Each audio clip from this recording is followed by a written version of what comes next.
Hello friends, welcome to சமையல் புதிது.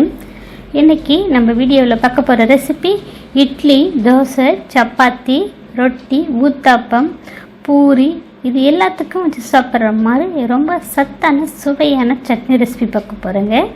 இந்த சட்னி வீடியோவை முழுமையாக பார்த்துட்டு இதே முறையில் இதே அளவில் நீங்கள் செய்து பார்த்துட்டு எப்படி வந்துச்சுன்னு உங்களுடைய கருத்துக்களை ஷேர் பண்ணுங்கள்.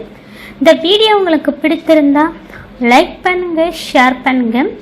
நம்ம சேனலை இப்போ தான் நீங்கள் முதல் முறையாக பார்க்குறீங்கன்னா சப்ஸ்கிரைப் செய்து கொள்ளுங்கள்.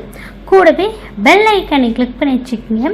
அதில் ஆல் ஆப்ஷன் வரும், அதையும் கிளிக் பண்ணி வச்சுக்கோங்க. அப்போ தான் அடுத்தடுத்து போடக்கூடிய புது வீடியோக்கள் உடனுக்குடன் அப்டேட் ஆகும். இந்த வீடியோவை ஸ்கிப் பண்ணாமல் முழுமையாக பாருங்கள். இப்போ வாங்க இந்த சத்து மிகுந்த சட்னியை எப்படி செய்யுதுன்னு பார்க்கலாம். இப்போ ஒரு கடாயில் 1 டீஸ்பூனுக்கு எண்ணெய் சேர்த்துருக்கேன். இதில் 3 பெரிய வெங்காயம், காரத்துக்கு 3 பச்சை மிளகாய் சேர்த்துருக்கேன். வெங்காயத்தை நல்லா ஒரு 2 நிமிஷம் போல் கண்ணாடி பதம் வர அளவுக்கு வதக்கிக்கலாம். இந்த மாதிரி பக்குவத்துக்கு வதங்கினது இதில் தக்காளி பழம் 4 தக்காளி பழம் நல்ல பழுத்த பழமாக சேர்த்துருக்கேன். இப்போ தக்காளியை வெங்காயத்தோடு சேர்த்து நல்லா மிக்ஸ் பண்ணிக்கலாங்க. இப்போ வெங்காயம் தக்காளியை நல்லா ஒரு 3-4 நிமிஷம் போல் மிதமான தீயிலே வதக்கி எடுத்துக்கலாம். வெங்காயம் தக்காளி தான் நல்லா வதங்கிடுச்சு பாருங்கள். இந்த டைமில் அடுப்பு சிம்மில் வச்சுட்டு ஒரு கைப்பிடி அளவுக்கு புதினா, மல்லி, கருவேப்பிலை 3 ஒரே அளவாக எடுத்துருக்கேங்க.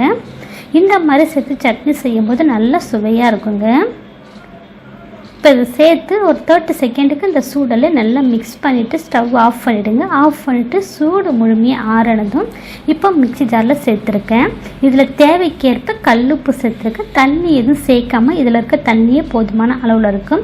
இப்போ சட்னி கொஞ்சம் கொரப்பாக அரைச்சிட்டு வந்து ஒரு பவுலில் சேர்த்துருக்கேன்.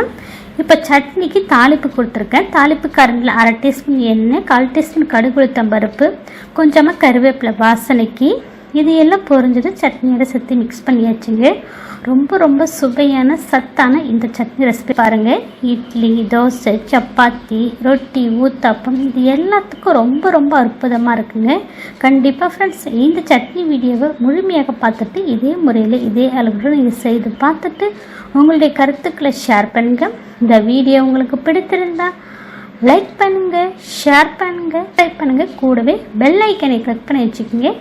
அதில் ஆல் ஆப்ஷன் வரும், அதை கிளிக் பண்ணி வச்சுக்கோங்க. அப்போ தான் அடுத்தடுத்து போடக்கூடிய புது வீடியோக்கள் உங்களுக்கு உடனுக்குடன் அப்டேட் ஆகும். இந்த வீடியோவை ஸ்கிப் பண்ணாமல் முழுமையாக பார்த்ததுக்கு நன்றி. வணக்கம்.